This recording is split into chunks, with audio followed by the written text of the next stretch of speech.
Bismillahirrahmanirrahim. Bismillahirrahmanirrahim. Assalamualaikum warahmatullahi wabarakatuh. Alhamdulillah wassalatu wassalamu ala Rasulillah wa ala alihi wa sahbihi wa mawala wa la hawla wa la quwwata illa billahi wa ba'd.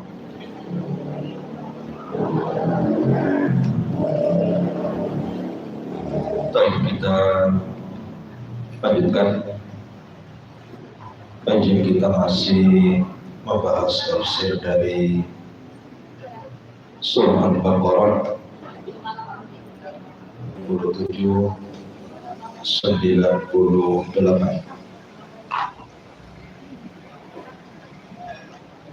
A'udzubillahi minasyaitonir rajim. Bismillahirrahmanirrahim.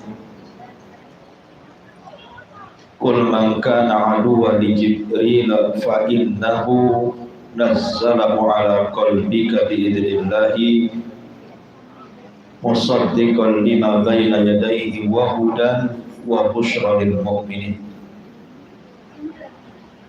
Man kana aduwwan lillahi wa malaikatihi wa rusulihi wa Jibril wa Mikal fa innallaha aduwwun lil kafirin. Katakan ya Muhammad, barang siapa yang menjadi musuh Jibril, maka sesungguhnya Jibril telah turun dengan Al-Quran atas hati.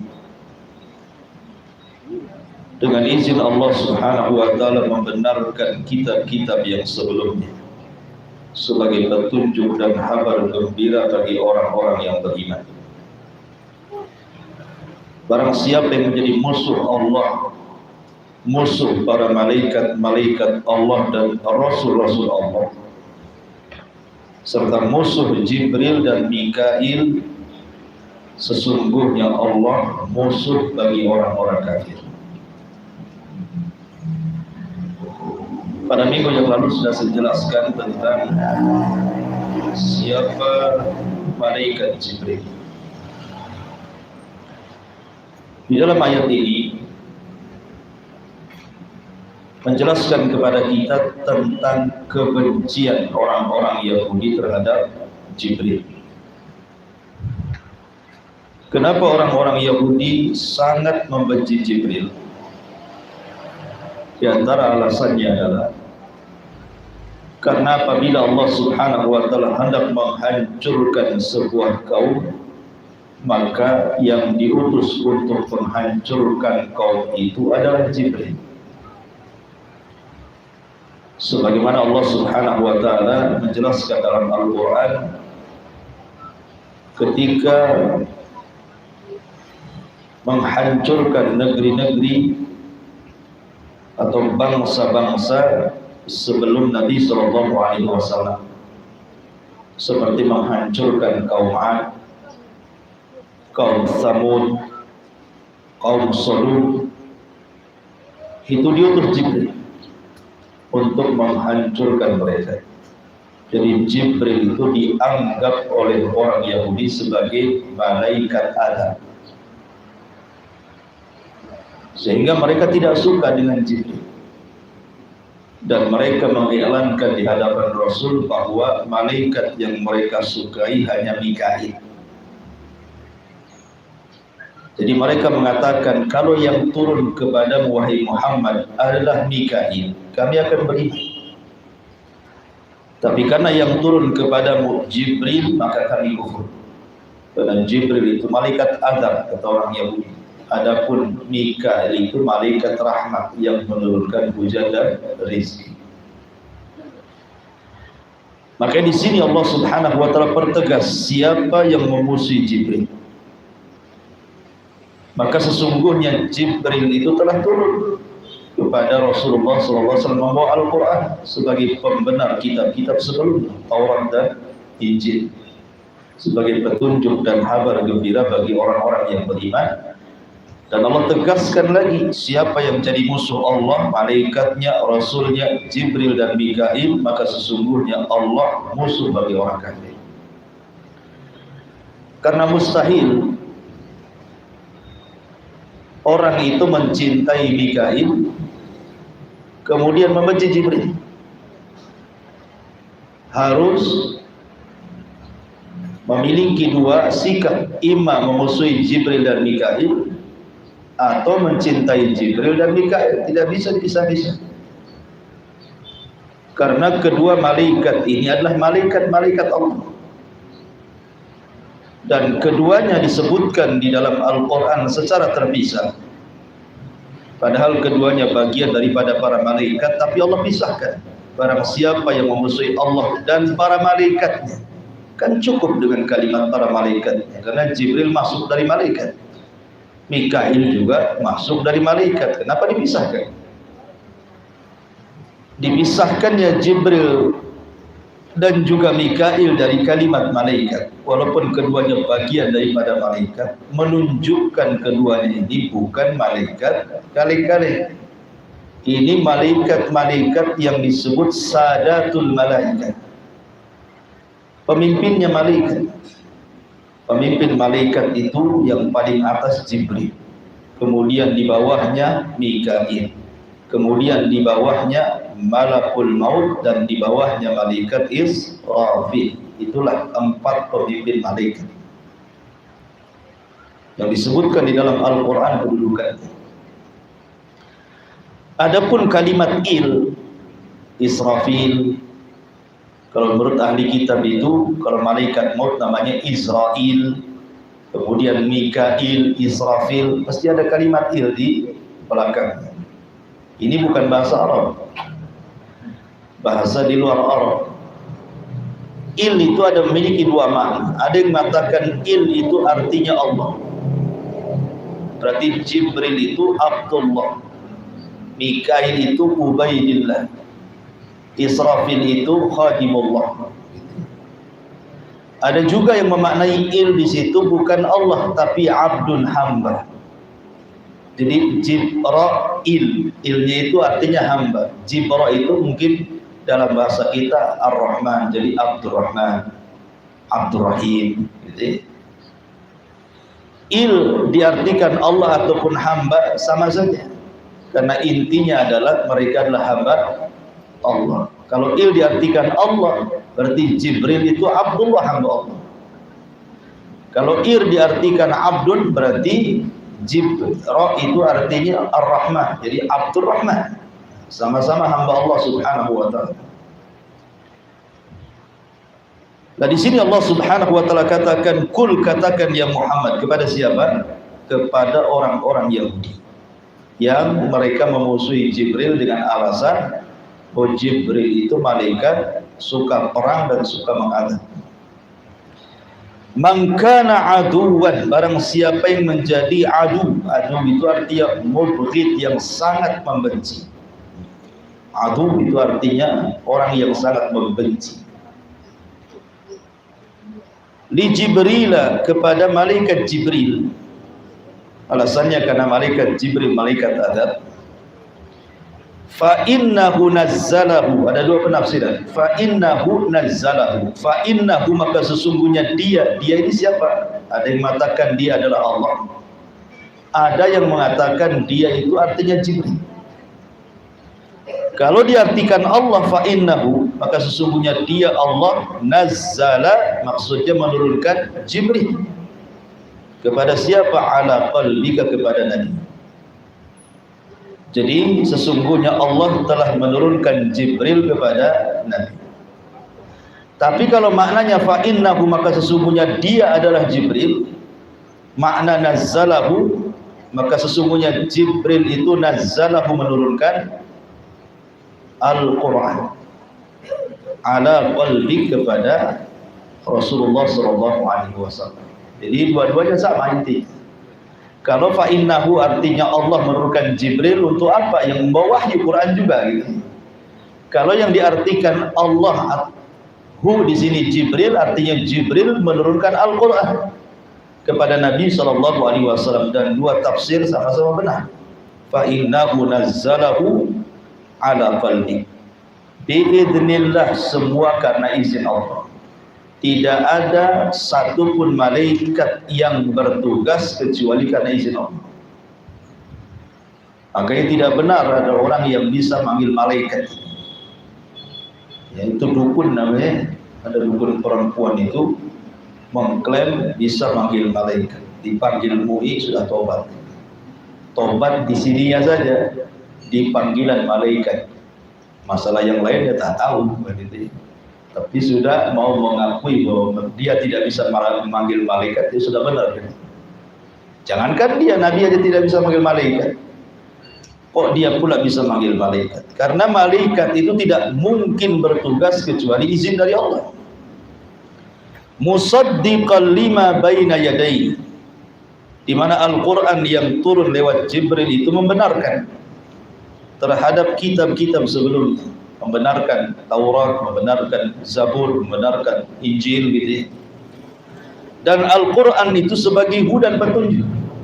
Makanya Allah mengatakan Alif Lam Mim Dzalikal Kitab la raiba fihi hudan lil muttaqin. Al-Quran itu petunjuk bagi orang-orang yang bertakwa.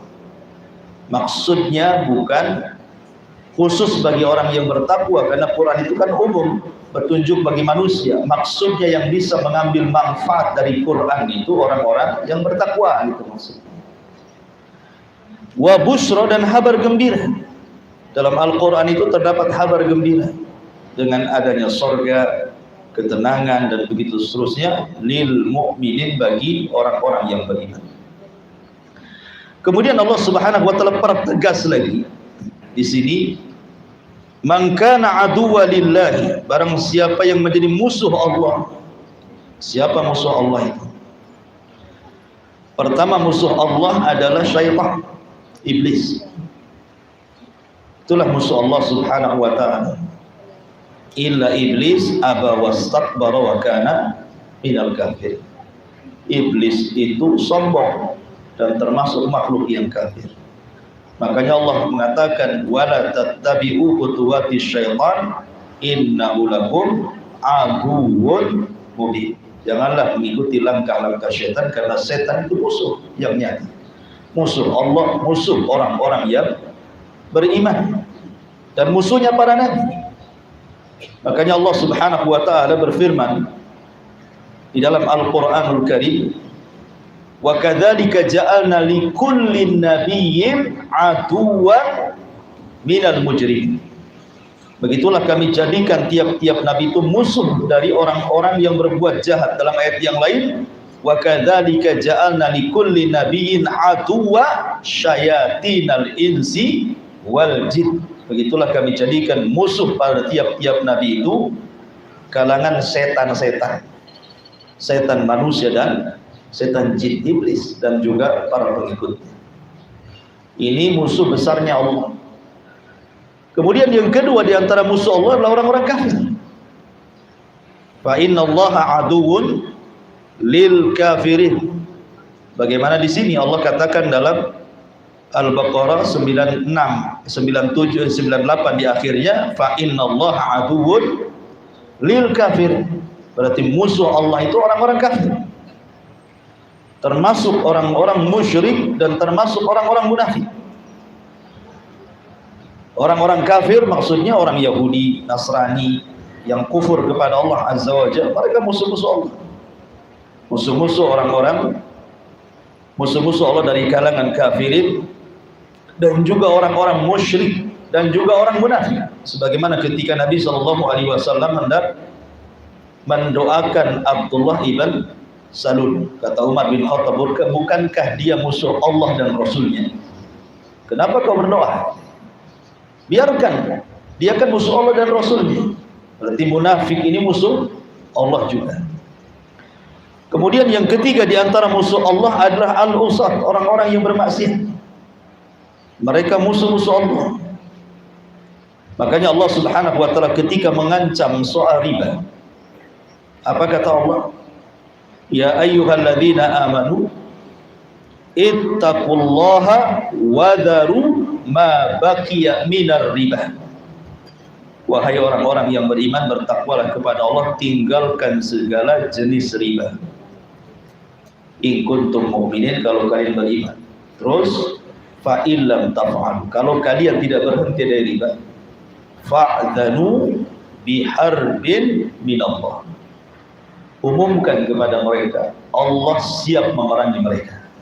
Menunjukkan para pelaku riba dan para pelaku maksiat umumnya adalah musuh-musuh Allah. Kemudian juga di antara musuh-musuh Allah adalah orang-orang yang merusak di bumi. Para perampok, baik yang berdasi ataupun perampok jalanan, yang tidak segan-segan membunuh, mengambil haknya dengan paksa. Makanya Allah Subhanahu wa taala berfirman di dalam Al-Qur'an, innama jazaa'ul ladzina yuharibuna Allah wa rasulahu wa yas'auna fil ardi fasadan an yuqattalu aw yusallabu aw tuqatta'a aydihim wa arjulahum min khilafin aw yunfaw minal ardi. Hukuman bagi orang-orang yang memerangi Allah dan Rasulnya. Siapa orang-orang yang memerangi Allah dan Rasulnya? Orang-orang yang berusaha melakukan kerusakan di bumi, para perampok, dan begitu seterusnya, untuk dibunuh, untuk disalib, untuk dipotong kedua tangan dan kakinya secara silang, atau dibuang, diusir dari negeri. Kemudian juga di antara musuh-musuh Allah Subhanahu wa taala ada orang yang menentang ayat-ayat Allah. Sebagaimana Allah mengatakan dalam Fussilat 28, dzalika jazaa'u a'da'illahin nar lahum fiha daral khuldi jazaa'an bima kanu biayatina yajhadun. Begitulah balasan musuh-musuh Allah adalah neraka. Mereka akan dikekalkan di dalamnya sebagai balasan terhadap apa yang mereka lakukan dengan ayat-ayat kami mereka. Yajhadun. Yajhadun artinya berpaling, menentang, mendustakan ayat-ayat Allah Subhanahu wa taala. Itulah musuh-musuh Allah. Man kana aduwan lillah. Kemudian wa malaikatihi, dan memusuhi para malaikatnya. Memusuhi para malaikatnya. Wa rusulihi, dan rasul-rasulnya. Ya, sebagaimana Allah Subhanahu wa taala tadi sentil ayat yang saya baca, di antara musuh para nabi adalah setan-setan manusia dan setan-setan dari kalangan jin. Di zaman Nabi SAW ma'ruf nama-namanya. Abu Lahab musuh Rasul, jelas itu permusuhan. Kemudian Al-Aswad ibn Abdi Yaghus, itu juga musuh Allah yang sangat membenci sampai Allah turunkan ayat kepadanya. Kemudian Al-Walid ibn Mughirah yang diturunkan surah Al-Mudaththir. Kemudian juga Umayyah dan juga Ubay ibn Khalaf. Umayyah dan Ubay ibn Khalaf. Kemudian yang paling keras memusuhi Rasul adalah Abul Hakam, atau dikenal dengan Abu Jahal. Kemudian juga Al-As ibn Wa'il As-Sahmi. Kemudian juga Uqbah bin Abi Mu'aid yang meletakkan kotoran di punggung Rasul saat sujud. Ini sebagian nama-nama musuh-musuh Rasul, dan setiap Rasul punya musuh. Dan juga orang-orang yang menolak, bahkan orang-orang munafik. Setiap Rasul ada munafiknya. Seperti di zaman Nabi Musa, siapa munafiknya? Samiri. Munafiknya Nabi Musa Samiri, yang menghancurkan agama Bani Israel dengan membuat batu anak sapi. Kemudian Allah mengatakan wa Jibril wa Mikal. Di sini Allah Subhanahu wa taala menggandengkan Jibril dan Mikail, tidak bisa dipisahkan. Tidak boleh orang Yahudi mengatakan kami benci Jibril dan kami cinta Mikail, karena dua-duanya adalah malaikat Allah. Imma engkau katakan kami benci dua-duanya, atau dikatakan kami cinta dua-duanya. Tidak boleh kemudian memisahkan satu dan menghukumi yang lainnya. Bukan hanya para malaikat, para nabi juga sama. Makanya Allah mengatakan la nufarriqu baina ahadin mir rusuli. Kami tidak boleh membeda-bedakan para nabi, para rasul. Makanya Allah mengatakan ketika kita beriman kepada Rasul, beriman juga dengan Isa, beriman juga dengan Musa, beriman juga dengan seluruh para nabi. Tidak sebagaimana orang Yahudi dan Nasrani yang mengingkari kenabian nabi kita. Karena mengingkari satu nabi sama dengan mengingkari semua nabi. Makanya bahasa Quran itu, ketika Allah Subhanahu wa taala bicara tentang kaum Ad, apa Allah katakan? Kadzabat Adun bin Nuzur. Telah mendustakan kaum Ad dengan nuzur, para pemberi peringatan. Lah yang diutuskan cuma satu nabi yang berikan peringatan, Nabi Hud. Kenapa bahasa Quran nuzur, para pemberi peringatan? Karena mendustakan Nabi Hud sama dengan mendustakan semua para nabi, gitu maksudnya. Lah sama juga ketika mendustakan satu malaikat berarti mendustakan semua malaikat. Ketika orang Yahudi membenci Jibril, hakikatnya membenci semua malaikat. Makanya Allah gandengkan Jibril dan Mikail. Kalau mencintai Mikail harus mencintai Jibril. Jangan suka Mikail musuh pula sama Jibril, gitu. Makanya Allah tutup ayatnya, fa innallaha aduwwun lil kafirin. Karena sesungguhnya Allah musuh bagi orang-orang kafir. Kalau Jibril mungkin sering saya kisahkan biografi. Lalu siapa Mikail? Asyiral muslimat yang dimuliakan Allah Subhanahu wa taala. Mikail adalah satu di antara para malaikat yang Allah sebut di dalam Al-Qur'an. Dan banyak disebut dalam sirah Nabi sallallahu alaihi wasallam, dan tugas yang paling ma'ruf yang Allah Subhanahu wa taala tugaskan kepada Mikail adalah muwakkilu bil matari wan nabat. Dia ditugaskan Allah sebagai petugas menurunkan hujan dan menumbuhkan tumbuh-tumbuhan. Jadi yang menumbuhkan rumput, yang menumbuhkan padi, yang menumbuhkan pohon-pohon yang ada di muka bumi ini tugasnya Mikail. Karena hujan itulah yang menjadikan segala sesuatu menjadi hidup. Tanpa ada air, segala sesuatu pasti mati. Karena manusia sendiri tercipta dari bahan bakunya, salah satunya bukan hanya tanah, tetapi juga air. Lah, disebutkan di dalam Al-Quran selalunya Mikail itu digandengkan dengan Jibril. Karena memang dia termasuk sadatul malaika, pemimpinnya para malaikat. Dalam hadis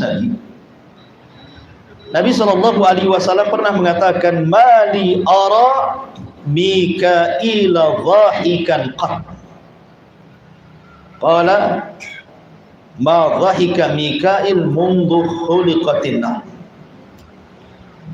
Nabi SAW pernah mengatakan kepada Jibril, ya Jibril, aku tidak pernah melihat Mikail itu tertawa sedikit pun. Maka Jibril mengatakan, ya Mikail tidak pernah tertawa sejak neraka diciptakan. Mikail tidak pernah tersenyum tertawa sejak neraka diciptakan. Jadi Rasul mengatakan, aku tidak pernah, sejak kapan Mikail tidak pernah tertawa? Sejak Allah ciptakan neraka. Karena ketakutan Mikail kepada neraka luar biasa. Dan dipakai sebagai contoh, ya, bahwa kita apabila diceritakan tentang neraka harus punya rasa takut.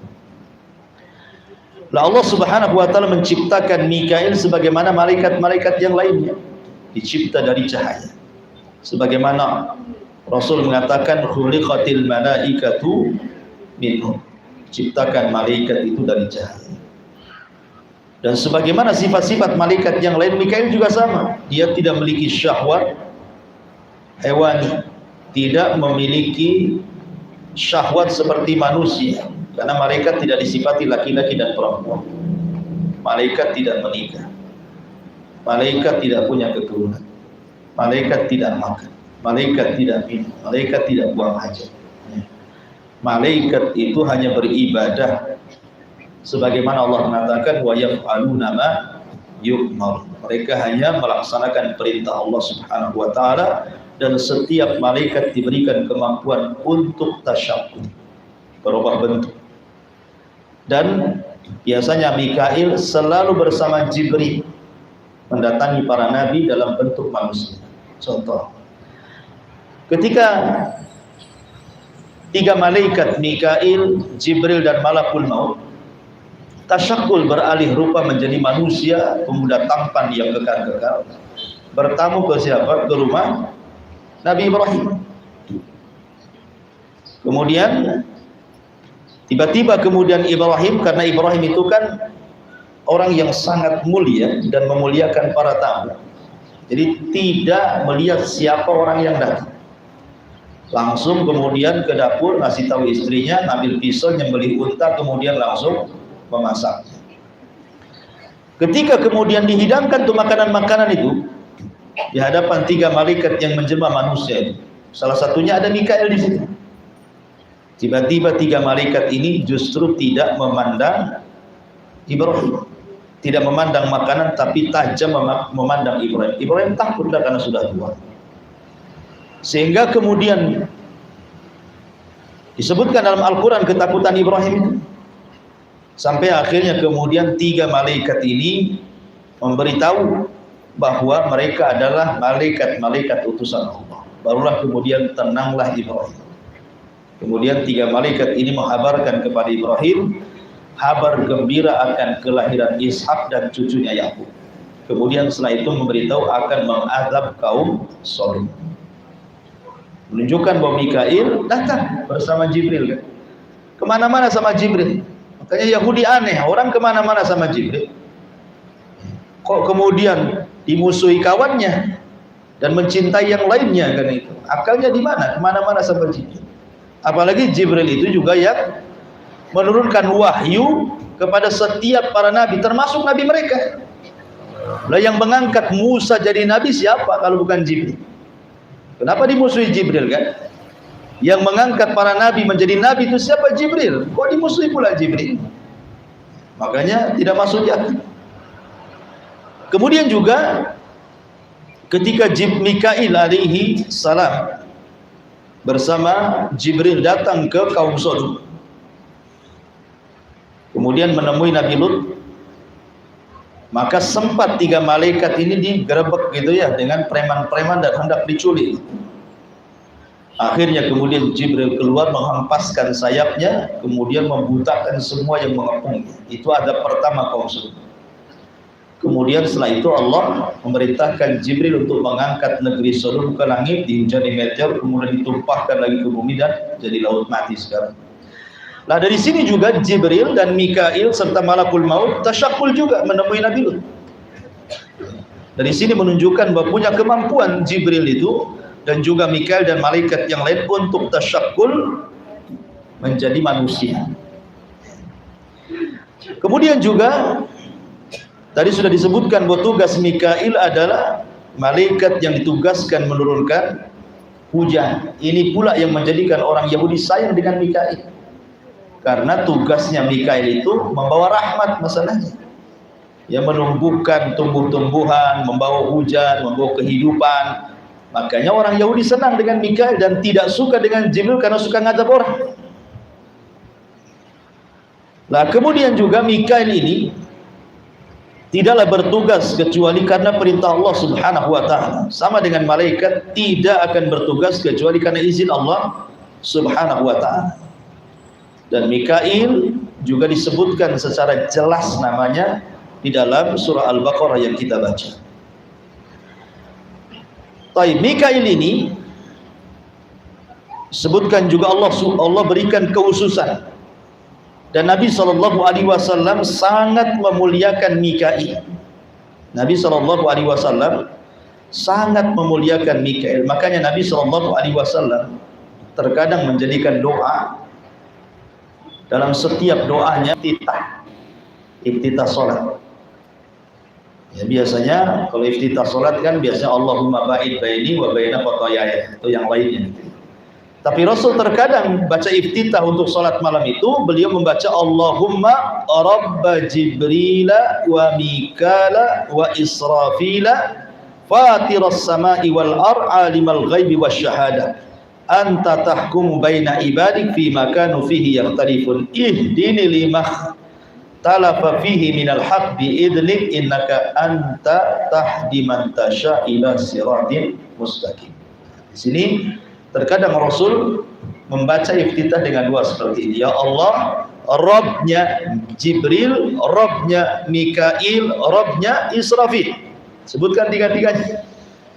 Karena ini tiga-tiganya termasuk pemimpin para malaikat. Yang keempatnya malakul maut. Jadi memang punya kedudukan di hati Nabi juga malaikat Mikail ini. Bukan hanya Jibril, termasuk juga Israfil.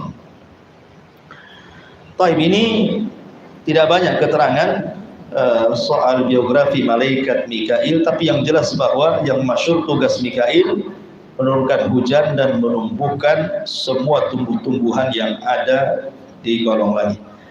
Fa innallaha aduwwun lil kafirin.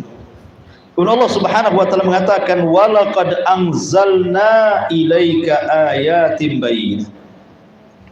Dan sungguh kami telah turunkan kepadamu ya Muhammad ayatin bayyinat. Maksudnya Al-Qur'an. Ayat bayyinat di sini maksudnya Al-Qur'an. Wa ma yakfuru biha, dan tidaklah kufur seseorang terhadap Al-Qur'an illal fasiqun, kecuali dia termasuk orang fasik. Makna fasik di sini maksudnya kafir. Siapa yang mengingkari Al-Qur'an dia telah kafir. Kenapa kemudian ayat ini digabungkan setelah ayat bicara tentang pengingkaran orang-orang Yahudi kepada Jibril? Karena orang-orang Yahudi tidak yakin dengan Quran. Ya, ketika Nabi SAW, contoh ketika Nabi SAW menyebutkan tentang Nabiullah Sulaiman.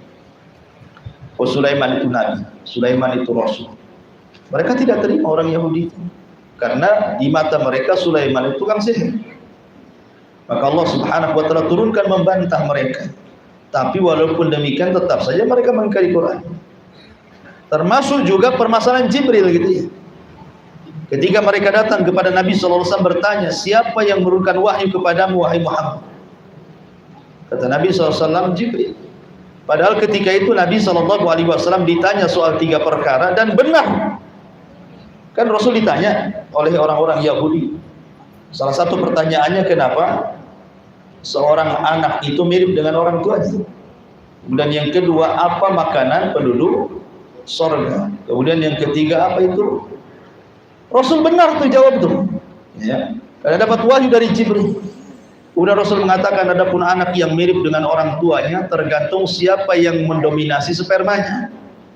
Kalau yang perempuan berarti akan mirip keluarga perempuannya. Mungkin mirip ibunya, mirip bibitnya dari kalangan ibu, ya mirip uaknya gitu ya. Tapi kalau seandainya sperma laki-laki yang mendominasi berarti mirip bapaknya, kemudian mungkin saudara bapaknya, pamannya, pokoknya dari keluarga bapaknya. Ya kan ada orang anak itu tak mirip bapaknya, tapi mirip kakeknya, gitu ya. Atau mirip pamannya, bapaknya putih, kakeknya hitam, hitam pula dia. Nah, gitu ya, ada kayak gitu. Atau ibunya juga sama, ibunya putih kok anaknya hitam. Oh, mungkin bibinya yang hitam lah kan itu. Jadi tergantung siapa yang mendominasi sperma. Kemudian yang kedua, adapun makanan penduduk surga kabidil hut, ikan paus, hatinya ikan paus. Itu yang pertama kali dimakan penduduk surga. Walaupun ada yang mencari hikmahnya, kenapa hati ikan paus? Ada ulama yang berusaha mencari hikmahnya, kenapa kok mesti hati ikan paus gitu? Kok nggak ada makanan lain? Ada yang mengatakan karena hati ikan paus itu memiliki kandungan untuk menyegarkan kembali badan-badan penduduk surga, karena mereka sudah lelah di padang mahsyar dengan peristiwa dan kejadian. Mereka kan harus berdiri, hisab, mizan, harus nyebrang di titian, kemudian berdiri di pintu surga yang tidak tahu waktunya kecuali Allah. Lelah mereka akhir untuk menyegarkan itu, makanya diberi kabidil hud. Ya, itu kan hikmah yang dicari-cari ya. Nah, yang jelas kita sami'na wa ata'na sajalah, kan hadisnya sahih. Yang jelas bahwa makanan penduduk surga hatinya ikan paus, selesai. Ya bukan paus yang di laut sini Barelang ya. Artinya ya paus surga kan beda ya. Karena perbedaan surga dengan dunia itu kan hanya kemiripan nama, tetapi perbedaan di hakikat. Namanya boleh sama, di surga ada pisang, di dunia ada pisang. Di surga ada korma, di dunia ada korma. Di surga ada anggur, di dunia ada anggur, dan begitu seterusnya. Itu hanya kemiripan nama saja, tapi hakikatnya nggak mirip, nggak sama lah. Pisang sini dengan surga, anggur sini dengan surga, kurma sini dengan surga, nggak sama. Di surga nggak ada pisang busuk, ya. Di sini ada pisang busuk, ya kan. Kemudian kurma ataupun apel ada ulatnya, di surga tidak ada ulatnya. Intinya bahwa surga itu mala ainun ra'at wala udhunun sami'at wala khatara ala qalbi bashar. Tidak bisa dilihat, tidak bisa didengar, terlintas pun tidak bisa kenikmatan.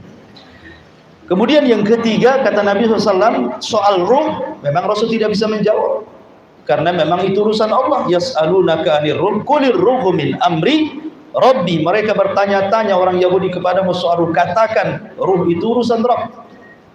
Jangan coba-coba ngorek-ngorek masalah ruh. Ya, karena ada juga berusaha kemudian membagi-bagi ruh, ngorek-ngorek alam ruh. Dari mana ilmunya? Quran dan Sunnah tidak membatasi soal ruh. Karena itu urusan Allah Subhanahu wa Ta'ala. Kita sendiri yang punya ruh nggak tahu ruh kita di mana, bagaimana bentuknya, seperti apa gitu. Karena itu urusan Allah Subhanahu wa Ta'ala. Lah orang-orang Yahudi ketika dapat jawaban itu membenarkan. Ya, membenarkan karena mereka menganggap kalau dia bisa menjawab berarti dia seorang nabi. Kan itu membenarkan. Tiba-tiba kemudian mereka mengingkari nabi gara-gara ditanya, lah siapa yang ngasih tahu? 3 jawaban ini. Rasul mengatakan Jibril. Disitulah mulai Yahudi mengingkari. Coba yang ngasih tahu Mikail, kami beriman katanya.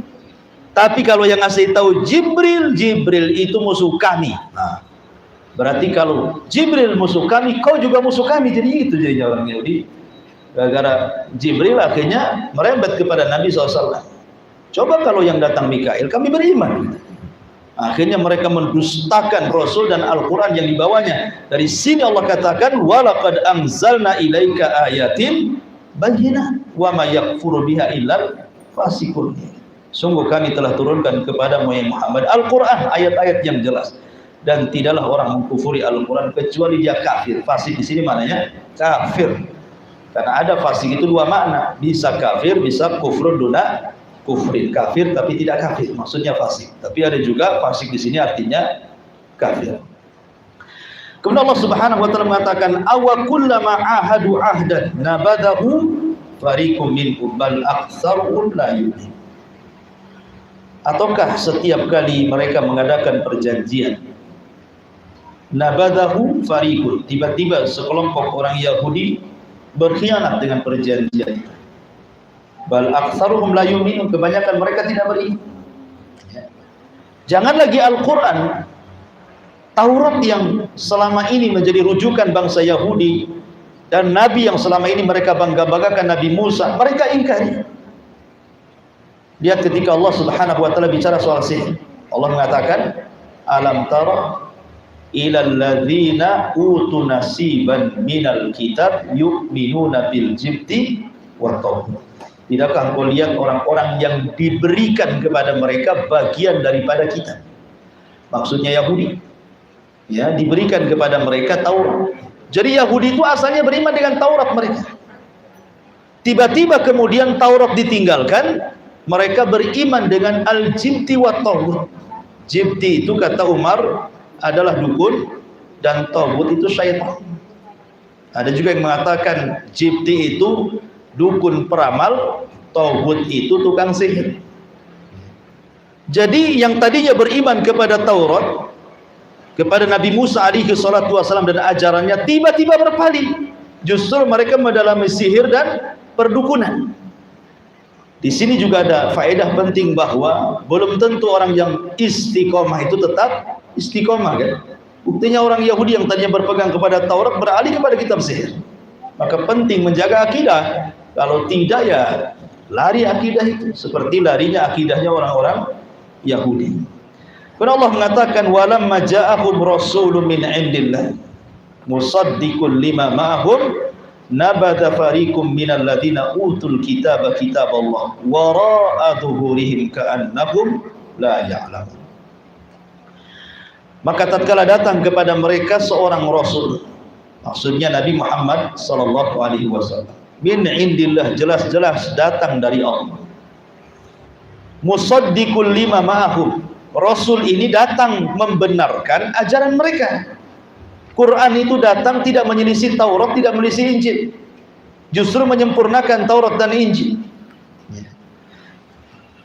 Musaddiqan lima ma'hum nabada fariqum minal ladina utul kitab. Tiba-tiba sekelompok mereka melemparkan Al-Quran, tidak mau beriman.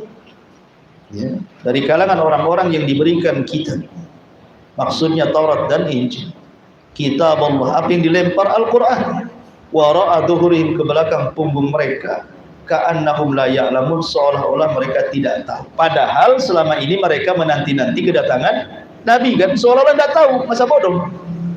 Padahal sebelum diutusnya Nabi SAW mereka sudah menggadang-gadangkan kapan Nabi itu lahir, kapan Nabi itu lahir. Kalau ketemu orang-orang Khazraj dan Aus, awas sejak kalau Nabi kami lahir, habis kalian. Selalu mereka memandangkan seperti itu, sampai Allah katakan ya'rifunahu kama ya'rifuna abna'ahum. Mereka mengenal Nabi yang akan lahir itu persis seperti anak-anak mereka, bahkan lebih kenal Nabi yang akan lahir, karena dibaca terus sama rohib-rohibnya, ya, sehingga tidak ada satupun orang Yahudi Madinah kecuali tahu tuh. Tapi ketika betul-betul lahir, rupanya bukan Nabi dari Bani Israel. Ketika muncul bintang Ahmad, satupun wanita Yahudi Madinah tidak melahirkan. Sehingga semua rohib-rohib itu berkumpul, ngecek setiap rumah-rumah Yahudi, Bani Quraidah, Bani Nadir, Bani Kunaiqah, ada nggak wanita yang melahirkan di malam itu? Rupanya nggak ada yang melahirkan. Rupanya dapat informasi ketika bintang itu muncul, di Mekah ada yang melahirkan, Khadijah. Maka kemudian mereka menangis sejadi-jadinya rahib-rahib Yahudi itu, dan mengatakan sungguh telah tertutup kenabian Bani Israel dan telah diambil orang Arab. Ya. Sejak itulah mereka hasad, karena selama ini mereka berperang melawan orang Arab, Khazraj dan Aus gitu ya. Memang sudah ada kebencian dengan orang Arab. Sebelumnya orang Yahudi ini karena suka perang dengan Khazraj dan Aus itu. Tiba-tiba pula nabinya dari orang Arab, apa enggak marah gitu ya. Makanya mereka dari situ karena kesombongan, hasad, mengingkari Nabi sallallahu alaihi wasallam. Begitulah wataknya orang-orang Yahudi. Wallahu alam, sekira sampai di sini karena ini ayat 102 ini panjang pembahasannya, cerita tentang masalah dunia sihir dan perdukunan. Wallahu alam. Kalau ada yang bertanya silakan.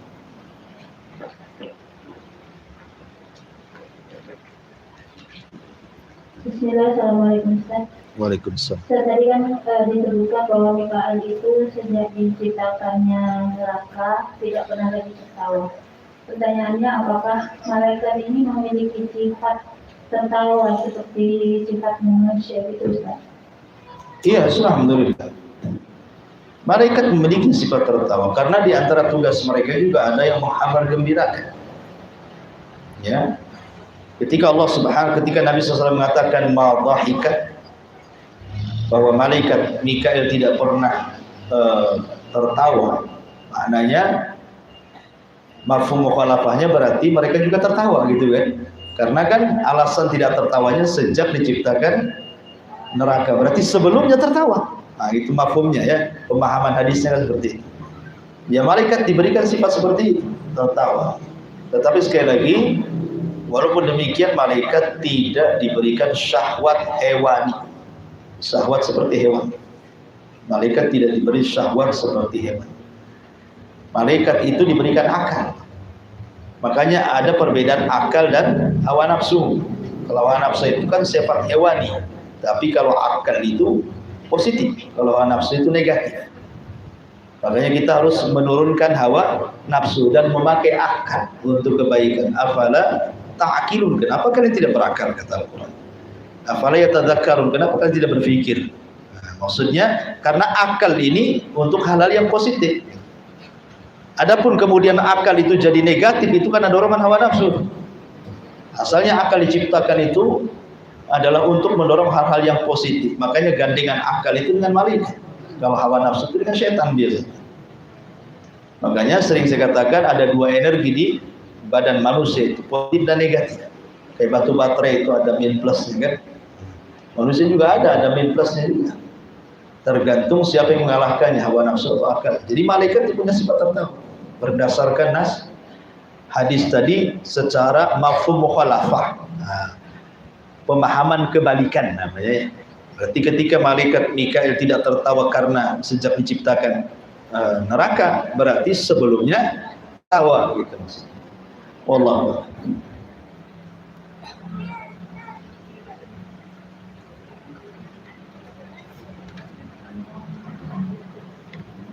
Halo Ustaz, satu lagi Ustaz. Tadi kan disebutkan bahwa musuh-musuh Allah itu diantaranya adalah iblis, orang kafir, orang yang bermaksiat, orang yang merusak bumi seperti perampok, dan orang-orang yang menentang ayat Allah. Nah, para pelaku bid'ah itu apakah masuk ke dalam orang-orang yang menjadi musuh Allah juga Ustaz? Ya masuk lah. Mereka ini menentang ayat Allah. Masuk dalam menentang ayat Allah. Dia masuk umuman dari para penentang ayat Allah, pengikut hawa nafsu.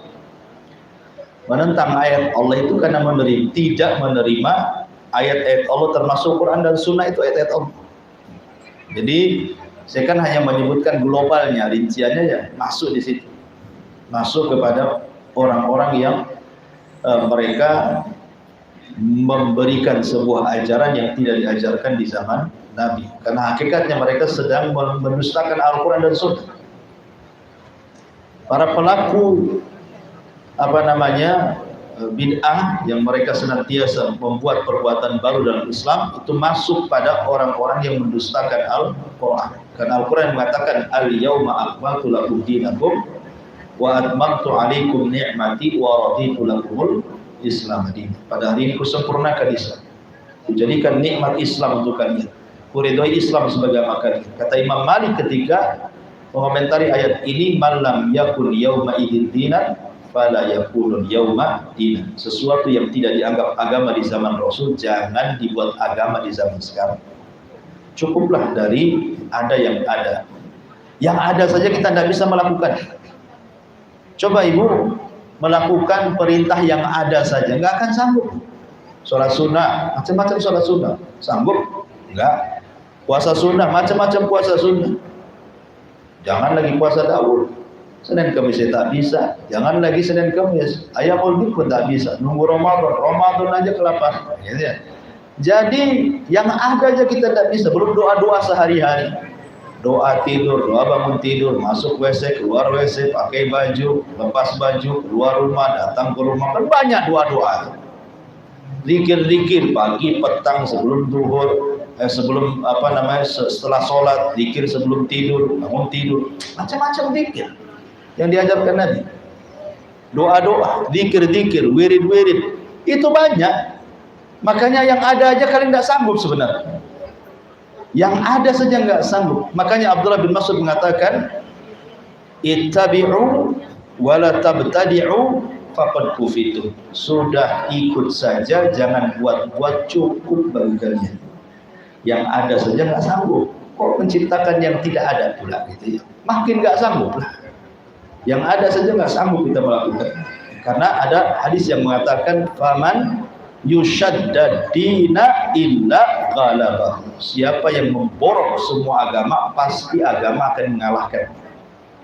Siapa yang melaksanakan semua sholat sunnah, semua puasa sunnah, semua wirid, semua doa, semua zikir, lelah kita. Nanti ada istirahatnya. Mungkin rajinnya seminggu, liburnya setahun.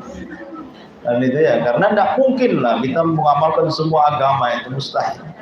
Makanya kenapa Rasul mengatakan khairul a'mal adwamuha wa in qalla. Sebaik-baik amal itu rutin walaupun kecil gitu ya, walaupun sedikit. Yang penting rutinnya. Jangan memborongnya tapi kemudian hilanglah rutinitasnya. Wallahu a'lam. Itu tuh.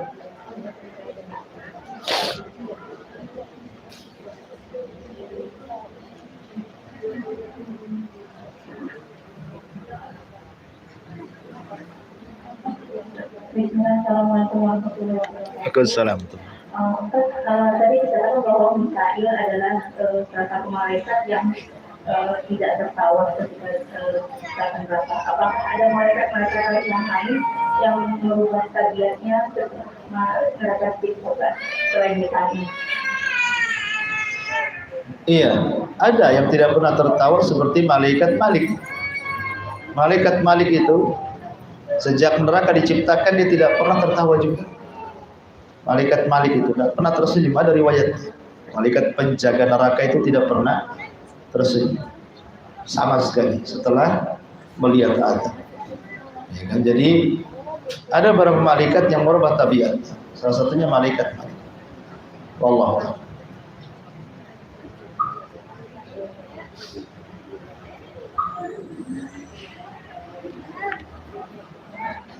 Cukup.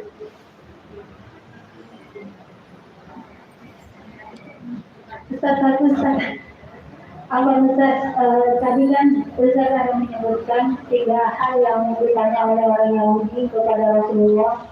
Kenapa anak mirip ayah dan ibu, dan apa makanan penduduk surga pertama kali, dan tentang ruh. Nah, itu sempat Rasulullah itu menunggu wahyu dari Jibril itu sangat terhenti. Itu beberapa saat. Itu alasannya kenapa wahyu saat itu lambat datang kepada Rasulullah SAW. Ya, alhamdulillah, itu ada beberapa riwayat sebenarnya. Yang Jibril sempat tertunda itu adalah ketika orang-orang musyrik Mekah yang datang ke Madinah bertanya. Ini kan kalau ini kan Madinah, Al-Baqarah ini surah Madani. Satu-satunya surat yang secara besar, garis besar turun di Madinah setelah hijrah adalah surah Al-Baqarah. Makanya surah Al-Baqarah itu penuh dengan hukum-hukum ibadah, ya, sholat, puasa, zakat, dan begitu seterusnya. Dan itu tidak ada di Mekah. Adapun yang tadi katakan itu ketika bicara tentang pertanyaan orang-orang musyrik dalam periode Mekah, bukan dalam periode Madinah. Jadi orang-orang musyrik ini kan berusaha mencari-cari tahu tentang Nabi. Siapa sih sebenarnya orang ini? Padahal mereka tahu kejujuran dan amanah. Sehingga mereka akhirnya coba bertanya kepada orang Yahudi yang mengklaim diturunkan kitab kepada mereka. Jangan-jangan ada kemiripan antara Rasul dengan orang-orang Yahudi di Madinah. Makanya orang musyrik Arab itu datang ke Madinah menceritakan ada kemunculan Nabi di Mekah. Akhirnya kemudian ditanya sama orang Yahudi. Tanyalah sama dia, kalau dia bisa menjawab pertanyaan 3 pertanyaan, maka dia seorang nabi. Kalau bukan, maka dia bukan nabi. Kemudian diajarkan, tanya sama dia anak anak muda yang terkurung di gua, gitu ya. Kemudian seorang laki-laki yang keliling dunia berdakwah selama 500 tahun, gimana kabarnya, gitu. Kemudian tanya soal ruh. Dalam riwayat banyaklah soalan-soalan itu salah satunya. Kemudian ketika mereka datang ke hadapan Rasul, Nabi SAW saking senangnya apabila sanggup menjawab, mereka mau beriman. Itu alasan. Sehingga Rasul lupa menyebut insya Allah. Karena lupa menyebut insya Allah itulah makanya Jibril tak turun-turun, karena semua kehendak Allah kan. Jibril turunkan atas kehendak Allah. Lupa mengucapkan insya Allah. Harusnya Rasul mengatakan ghadan insya Allah besok saya jawab. Saking senangnya Rasul lupa tuh mengucapkan itu, sehingga mengatakan kalian sungguh akan beriman ya besok jawabannya. Rupanya besok Jibril tak turun, karena tidak mungkin lah Nabi mereka jawaban akan ketahuan bohongnya. Karena mereka sudah dapat kunci jawabannya dari orang Yahudi kan. Ya, sehingga kemudian Nabi tidak bisa seperti itu, karena juga Allah yang mengancam Rasul. Kalau seandainya Rasul itu taqawwala 'alaiha ba'dal aqawil la akhadna minhu bil yamin thumma laqata'na minhu watin. Berani kau Muhammad membuat-buat, mengucapkan sesuatu yang Allah tidak ucapkan, kami tarik tangan kananmu, kami iris surat nadimu, kata Allah. Tapi diancam kalau Rasul membuat hal yang tidak dikatakan Allah. Makanya Rasul tidak berani. Besok lagi sampai 1 bulan loh. Sampai Rasul sesak dadanya karena orang musyrik sudah menganggap dia pendusta. Itu Nabi kaleng-kaleng nggak jelas kan gitu ya. Katanya besok, jadinya besok lagi. Sampai kapan kan itu? Nah, ketika Nabi sudah makin sesak dadanya, baru 1 bulan itu turun Jibril. Dan ini pelajaran bagi Nabi, ya, bahwa jangan pernah meninggalkan kalimat insya Allah. Karena insya Allah itu adalah kalimat berkah. Kayak ibu mau janji dengan orang, jangan lupa katakan insya Allah saya datang. Walaupun ibu pasti datang ibu. Tetapi kalimat insya Allah ini penting. Jangan-jangan kemudian tiba-tiba mendadak ada peristiwa dan kejadian yang kita tidak tahu tidak jadi. Ya insya Allah penting. Jangan tinggalkan. Bukan kalimat ragu-ragu insya Allah itu. Karena biasanya kita menggunakan kalimat itu untuk ragu-ragu. Ibu tidak mau datang, cuman segan. Akhirnya insya Allah. Memang nggak mau datang loh. Ya, cuman jawaban yang paling halus, paling enak tuh insya Allah. Padahal memang nampak tak mau datang. Makanya Nabi Ismail juga ketika mendapatkan perintah Allah, itu bukan berarti ragu-ragu dia menyebutkan insya Allah. Satajiduni insyaallahu minas sabirin. Engkau akan dapati aku wahai ayahanda insya Allah termasuk hamba Allah yang sabar. Ismail bukan ragu-ragu dengan perintah Allah, bukan itu maknanya. Kalimat insya Allah itu maksudnya, kata ulama tafsir, kalau engkau redha wahai ayahku, aku disembelih, dan aku pun redha siap disembelih, tapi Allah tidak redha, maka aku tidak termasuk orang yang sabar. Karena ini akal-akalan kamu, bukan Allah. Tapi kalau engkau ridho, aku ridho, Allah ridho, pasti kau dapati aku termasuk orang yang sabar. Itu maknanya insya Allah di sini. Kalau seandainya ini akal-akalan Ibrahim kan, ini paling Ibrahim aja dia ngakal-ngakali mau disembelih saya, ngaku-ngaku mimpi. Maka Ismail mengatakan kalimat insya Allah. Maknanya kalau Allah ridho, aku ridho, engkau ridho, pasti aku termasuk orang yang sabar. Karena ini perintah Allah, aku siap sabar. Tapi kalau Allah tidak ridho, aku ridho, kau ridho, enggak. Kamu tidak akan mendapati aku anak yang sabar. Karena ini bukan perintah Allah, perintah kamu. Gitu ya. Nah, jadi insya Allah di sini maksudnya untuk memuluskan sebuah kegiatan. Ya, mudah-mudahan Allah izinkan. Harusnya yang kalau tidak ngomong insya Allah itu mungkin besok itu ada hal-hal yang menghalangi, tahu-tahu Allah halangi hal-hal yang menghalangi, akhirnya kita mulus. Nah, jadinya insya Allah itu penting. Makanya Ya'juj dan Ma'juj kenapa bisa keluar dari benteng? Itu gara-gara kalimat insya Allah. Kan hari-hari Ya'juj itu bolongi benteng tidak bisa-bisa, sudah dapat separuh lubangnya, terowongannya, kemudian mereka pulang, besoknya nutup lagi. Digali lagi dapat separuh, datang lagi besok tutup lagi. Lah di akhir zaman kepalanya diilhamkan insya Allah. Apa katanya? Nahfiru insyaallahi ghadan. Besok kita gali lagi insya Allah. Ketika diilhamkan kalimat itu betul-betul jebol itu. Jadi seperti sama dengan kisah Nabi Musa. Ketika ditanya, ya Musa, siapa orang yang paling alim? Kata Musa, tidak ada. Tidak ada orang paling alim kecuali diriku. Memang benar ucapan Nabi Musa itu, tidak salah. Karena memang tidak ada orang lebih alim di Bani Israel melebihi Musa zaman itu. Tapi karena dia tidak mengucapkan insya Allah, Allah akhirnya hukum Nabi Musa. Ada Khidir itu punya ilmu yang kau tidak punya. Akhirnya terpaksa lah Musa nyari Khidir kan, gara-gara dah mengucapkan insya Allah gitu ya. Jadi memang kalimat insya ini kalimat luar biasa. Kalimat yang luar biasa. Tetapi jangan kalau ditanya apakah kau seorang mukmin, insya Allah mukmin. Muslim, insya Allah Muslim. Gak apa-apa kalau maksudnya insya Allah di sini bukan untuk ragu-ragu ya, maksudnya untuk cari berkah. Tapi kalau untuk keraguan tak boleh. Muslim, saya Muslim. Mau apa? Enggak. Gak percaya di KTP saya. Batam lagi. Udah KTP. Baik, wallah. Saya kira cukup.